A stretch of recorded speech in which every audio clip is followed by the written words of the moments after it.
This is the Hutchinson homestead. It was settled in 1855 by John Hutchinson, and he and his family raised many generations of children here at the park. And this is about a small section of their farm. It was about 300 acres.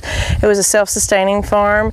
They raised their own crops, they had their own livestock, they had a blacksmith shop, they had a meat house to be able to preserve the meat for the winter time, and they were part of many families here in the community.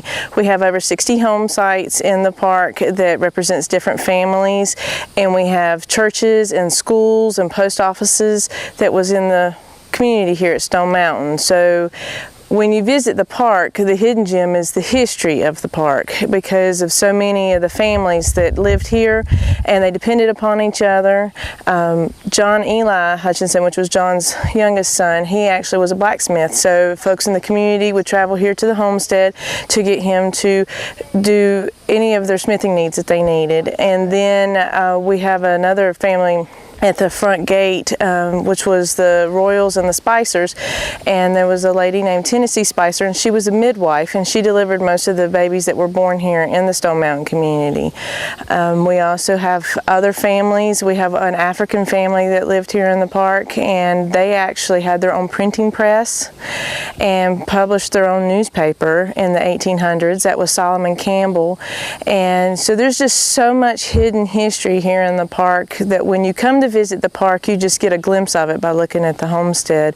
But there's many families represented here in the 14,000 acres.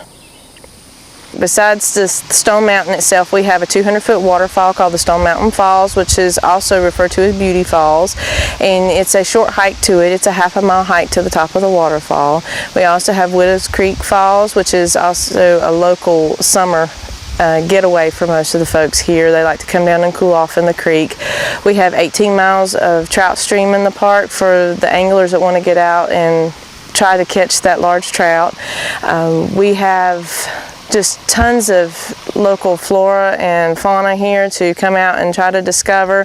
Every day is a new experience. There's always something blooming differently. There's always something new flying, so you can always come out and try to enjoy nature that way as well. We also have the track trail here, which is a partnership that we're doing with the Blue Ridge Foundation, and we have a half-a-mile trail that's dedicated for a family hike, and it also has 4 brochures that'll help you guide yourself along the way, and it's just a good way for the whole family to enjoy the park.